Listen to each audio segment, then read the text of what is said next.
There's something special about Oscar Isaac, a kind of magnetism that can't be taught, that quiet confidence, that smirk that tells you he knows exactly who he is, yet somehow keeps you guessing. And tonight, on the red carpet of Frankenstein, he's every bit the movie star, sharp, charming, and glowing in a tailored look that has already become the talk of this press tour.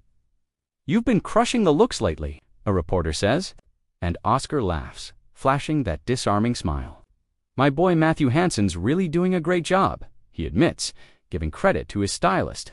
But even he knows it's more than just the clothes.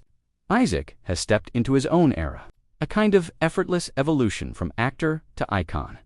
Because behind the flashbulbs and fashion headlines lies a film that has been decades in the making, a reimagining of Frankenstein, unlike anything Hollywood has seen before, directed by visionary filmmaker Guillermo del Toro.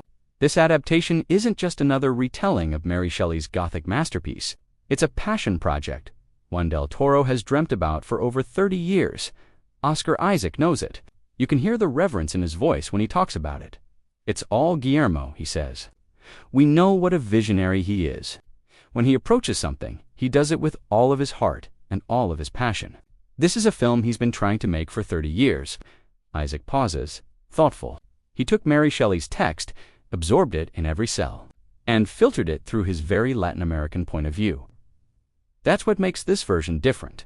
Not just another monster movie, but a story about soul, creation, and consequence, told through the eyes of a filmmaker who has spent a lifetime dreaming of it. In the trailer, a haunting voice echoes, "I had a vision. An idea took shape. In seeking life, I created death." Those words, delivered by Isaac as Victor Frankenstein, encapsulate the tragedy and beauty of del Toro's interpretation. And this week, as fate would have it, it also doubles as a birthday gift for the man behind the camera. It's like the perfect birthday present. His birthday's this week. For del Toro, this film is personal. For Isaac, it's transformation. Because his Victor Frankenstein isn't the cold, obsessive scientist we've seen before.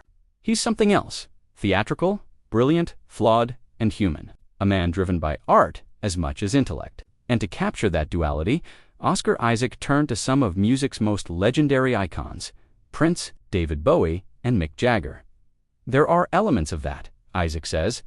What was amazing about playing Victor is that it's an entire life. We meet him at different points, haggard and destroyed, almost an old man, almost a monster. But when he talks about his life before that, we see him in his prime. And at his prime, Guillermo said he needed to own the room, and so he did.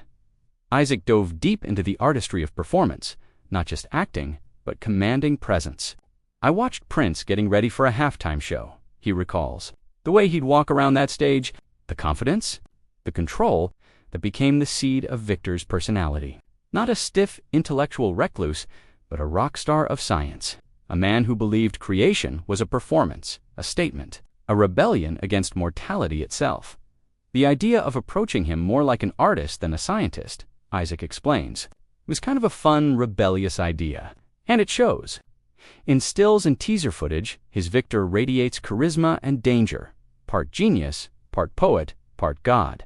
The way he moves, the way he speaks, even the flicker in his eyes, you can feel the ghosts of Bowie, thin white Duke, and Prince's regal defiance." Guillermo del Toro once said that true monsters are not the ones we fear, they're the ones we understand too well. And through Isaac's Victor, we understand the hunger to create, the need to be remembered, and the tragedy of reaching too far. But Isaac isn't the only one haunting the screen. Enter Jacob. Elordi the creature, known for his towering presence and intensity. Elordi disappears completely into the role, giving life to something both terrifying and heartbreakingly human. The first time he walked on set, Isaac says, "I found it heartbreaking." There's a pause in his voice, the kind that carries real emotion. "I think that's something people won't expect," he continues. His creature is very lonely. It's beautiful. He's graceful. It's full of rage as well. But it's a really heartbreaking performance. It's that emotional complexity, not just fear, but sorrow, that del Toro and Isaac both wanted to bring to this version. In their hands, Frankenstein becomes less about horror and more about humanity, about what it means to play God, and what it costs to be one.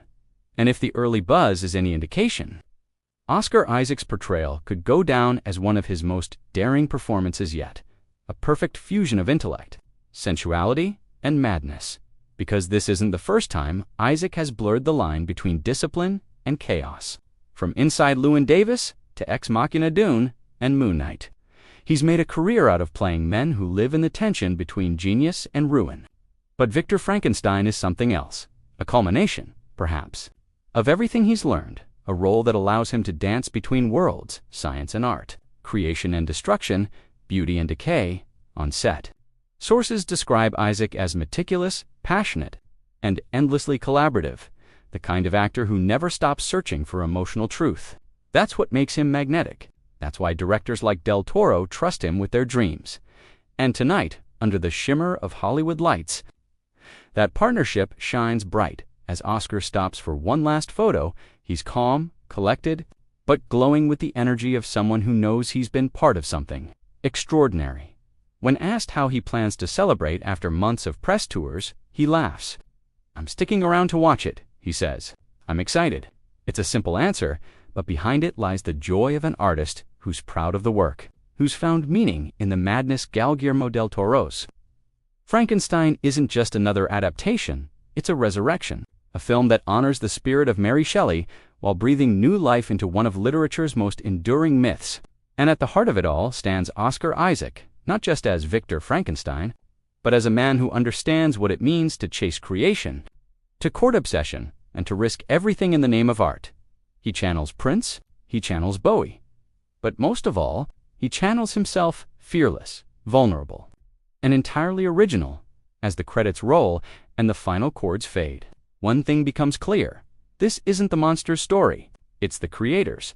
And no one brings that story to life quite like Oscar Isaac. Oscar Isaac, Oscar Issa, channeled Prince and David Bowie to play Victor Frankenstein. Only on Entertainment Tonight.